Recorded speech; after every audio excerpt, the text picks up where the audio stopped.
Anda kembali menyaksikan Apa Kabar Indonesia Malam, pemirsa. Kita lanjutkan diskusi kita, Pak Ogroseno. Pertanyaan menggantung saya, dengan ditetapkannya klaster-klaster, peran-peran klaster oleh pihak kepolisian, apakah ini juga merupakan cara untuk menutupi siapa otak di balik pembunuhan ini? Kalau menutupi sudah terbuka ini menurut saya susah ya, karena pasti akan saling bercerita mereka. Mereka juga pasti, wah jangan saya aja kena nih, pasti ada yang lain kena. Ya. Tapi klaster ini hanya untuk memberikan peran mereka masing-masing di situ tadi. Jadi mudah-mudahan klaster ini kalau bisa saya lihat ya, bisa utuh dalam satu berkas mereka, hanya ditambah untuk pasal 55 dan satu lagi mungkin pasal 56 bisa. Tapi kalau lihat ceritanya Pak Beni tadi ya, mungkin peran yang 3-4 orang tadi ya, Pak Ewe tadi, itu dipisahkan, di-split sendiri, karena hanya mengambil dari satu tempat, dibawa ke tempat lain, diserahkan kepada pihak lain lagi. Nah, dia khusus pasal 328 untuk 55-nya di antara mereka. Udah, itu saja. Oke, tapi kalau untuk otak di balik pembunuhan ini, apakah kalau melihat ya dengan pembagian tugas peran-perannya masing-masing, orang yang profesional kah? Mereka belajar dari Google juga bisa. Jadi mereka mencoba ingin memotong. Seperti jaringan narkoba dipotong, maksudnya dipotong jangan sampai ketahuan seperti itu. Tapi kan sulit, kejahatan seperti ini pasti kan meninggalkan jejak tidak sempurna. Ini bukan konspirasi crime loh. Kalau konspirasi crime berarti ini peranannya di sini bisa nih. Tapi kalau ini kejahatan pidana umum ya. Jadi bagi saya sulit untuk mengatakan bahwa ini suatu kejahatan yang terorganisasi besar enggak, hanya mudah lah, itu mudah ya belajar dari Google ini bisa di situ. Oke, saya mau ke Pak Beni kalau begitu. Pak Beni, klien Anda, ketiga klien Anda ini apakah juga sebelum melakukan aksi ini berkoordinasi dengan tersangka dengan peran-peran lainnya sebelum melakukan aksi, atau sebetulnya hanya berkomunikasi dengan pihak F itu saja? Ya, oke, kalau klien kita itu kan yang 3 itu tidak pernah berkoordinasi secara langsung dengan F. Tetapi kita berkoordinasi menjalankan atas perintah EW. Oh, EW. EW yang ditangkap di Labuan. Nah, Labuan Bajo. Kita hanya menjalankan perintah dari EW.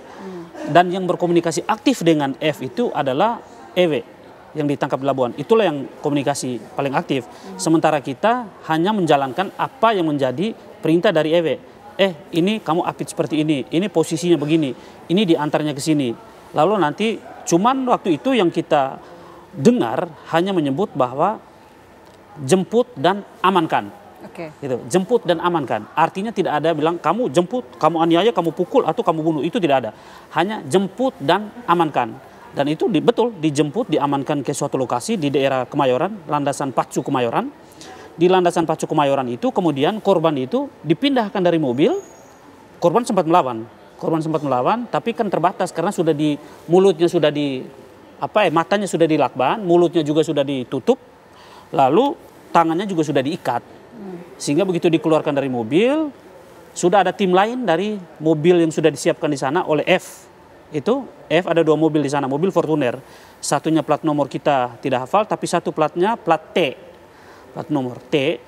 Lalu keluar, dijemput, dimasukin ke mobil Fortuner.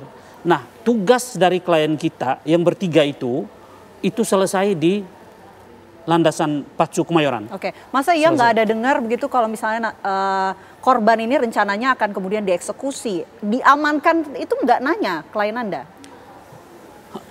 Begini, kalau misal ditanya itu mau dieksekusi apa tidak, sepanjang kita tanya itu tidak pernah dikasih tahu, dan mereka mengaku bahwa mereka cuma diminta hanya untuk mengamankan. Tidak ada dengar berita bahwa ini nanti mau dieksekusi apa. Cuman ini kamu amankan, bawa ke sini, selesai diserahkan kepada tim lain tadi yang kita bilang tim pengintai. Setelah itu selesai. Berpisahnya di RCC Cempaka Putih Rawasari. Itu berpisahnya setelah pembagian uang. Jadi masing-masing klien kita itu pun dapat diberi 1 orang 8 juta. 8 juta. Selesai itu selesai tugas. Baik.